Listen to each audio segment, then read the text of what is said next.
So kind of like last week, we inadvertently created a theme. We have. And it was a little bit of a stretch, but not too bad. No. I mean, yes. No, yes. Yes, no, yes. You mean my sister, my daughter. The theme is a stretch? Yeah, maybe a little bit. Well, it's a distance. Yeah, it is. It's a reach. It is a reach in distance. Because our previous podcast, we did an aloe vera juice, which was a product of Seoul, Korea. Yep.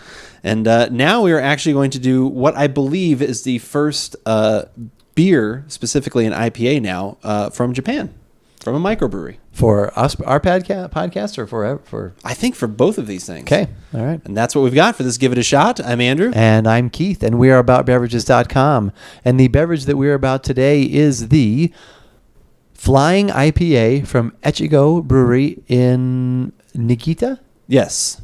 Japan. Niigata Prefecture. Niigata Prefecture. Yes. Japan. Is apparently we did a little research. This is not stuff we knew off the top of our head. It is on the west coast of Japan. Okay. It includes part of some other islands around in that area, and it borders on the Sea of Japan. This is one of the first breweries that was started, microbreweries that started in Japan. I believe it was 95. 95, I can't remember if you had. I did see that 1995. Okay. And they used the exact same water to brew this beer. Beer that they use for their sake. That's right. Is that how did they start with that? Yes, Do we know? I think that's kind of what they're known for. Okay. They started with that, and then they worked into this brewing facility. Yep. Hops. What do we got here? Do we know any hop information? Do we know we did alcohol? Have some what hops. Do we got? We did know that. Citra. Citra hops is what we have, and 5.5% alcohol. 5.5%. So these are the things that we do know about this beer. The one thing that could be really important, I cannot find a date on here. Oh, okay. But like I said, yeah, my family and I, we went out to a Korean market that is in our town, and I was around looking at some different things. And as we were out looking about, I was like, ooh, they've got a pretty big beer section, and I saw their other wines and different things, and I was like, ooh. I'm like, I should try see what they've got, and I was able to find this. And I was like, oh, that looks pretty cool. Now, the biggest problem here is that are you stretching? Did you do a little loose? Yeah. Okay, you gotta loosen up before we have an planks IPA. The other day. Stretch out those lats. Stretch out a little bit.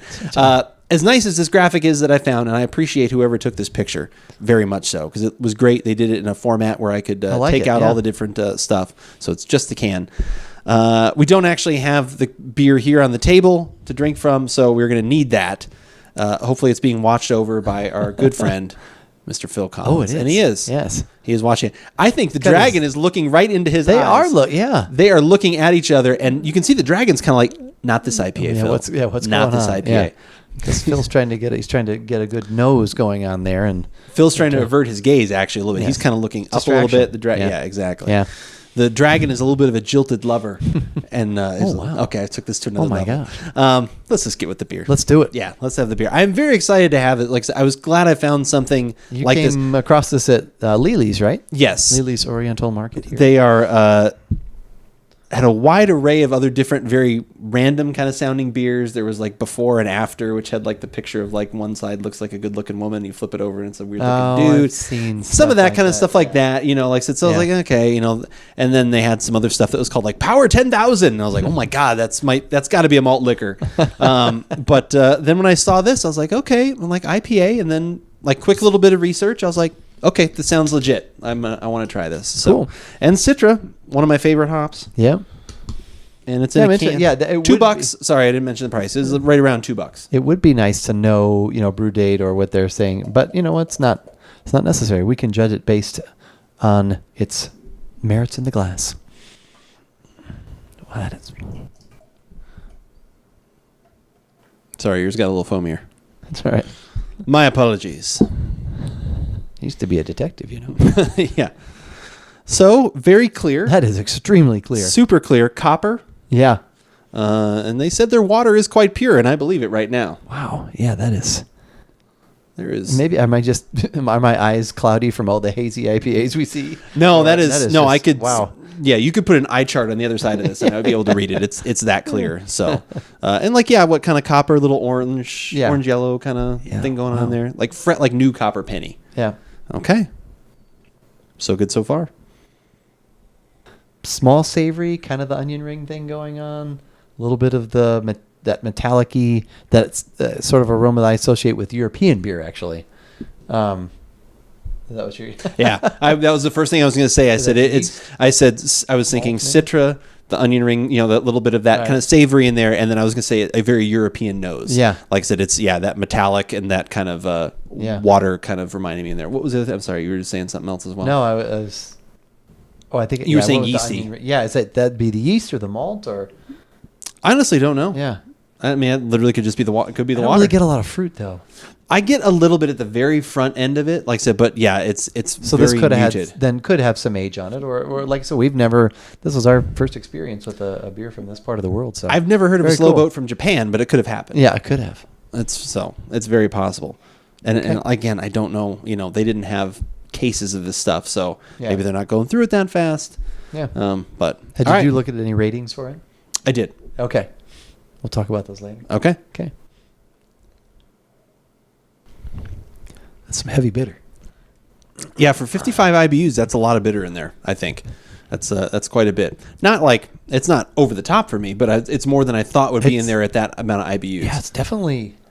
But I wonder if that's just maybe because this does seem to have a little age on it to me. I think there's a little bit of age on there. And so I wonder if a lot of the other stuff that would have been distracting us from that, or at least playing off of it. Yeah, because the malt base is pretty even. I'm not getting some of the savory notes that we had in there. I get a little bit of fruit in the middle of my tongue. There's like a little bit of a sour kind of fruit move there, and then pretty much clean, and then that bitter, like that pretty strong bitter. Yeah, it's not. And like I said, this is our first step into this area of the world for this kind of drink. So I don't know what, their target profile is, or if this is near that. But there's definitely not a lot. There's not a lot of fruit, which may have been there at one point. Now the only thing you could say, and I saw this on our info screen, so it's tainted me a little bit. Right. But like I said, we were talking about the bitter. One of the flavor profiles they talk about in here specifically is grapefruit. I read that, yeah. Which, so you're thinking about like with that, sometimes if you get more toward like the pith or the outside, like you could have some more of that bitterness. So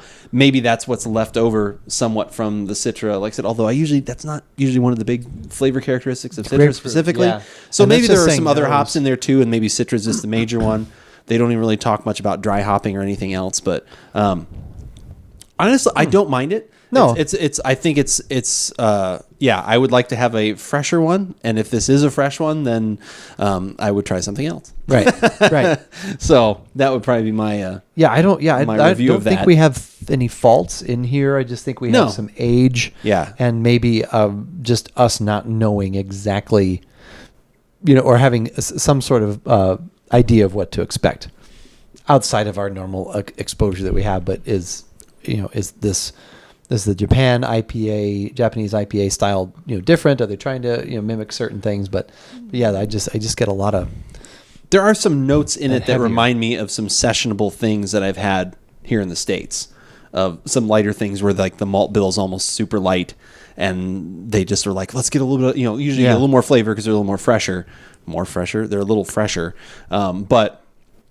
Just some of that finish, like that reminds me of some things. I wish I could say exactly which one, but the water part of it aside. Yeah, that really, that bitter does stick though. It really does. It's it's hanging on to it on the back of my tongue there. Because their description at least doesn't. It's like Postcards from the Edge, Meryl Streep when she's just hanging there forever when they're doing that one shot. It's like that. Oh, I haven't seen that. Okay, 4 people will get that reference. 2 and 2. I went to put up 4 and put up 2, so I had to correct it somehow. 2. The other 2 fingers are right here, just so you know. Yeah. Wow. Yeah, what it says though is not. So you want to buy a 6-pack? Is that what you're telling me? Crisp, sessionable, and perfect to accompany a meal. It's definitely not citrusy and light. The malt is light. I think. But that's what I'm talking about. Bitter makes it heavy to me. Right. Yeah. Okay. Well, we will continue our foray into this. Yeah, I have a feeling based on what else we had to buy at that market, I think we will be going back there again. So I will look to see if there's anything else that strikes my interest. Well, like I said, I think they had a remodel recently. I haven't been there though. I hope not. No? Okay. I thought they did. Let's say I hope not. Let's say no. What say you, Fussy Britches? Let's say you fussy britches. I say fussy britches. You should go to our website at aboutbeverages.com and check out all the previous beers and sodas and whiskeys and other things. And speaking of sodas, we have had a couple weird Japanese sodas.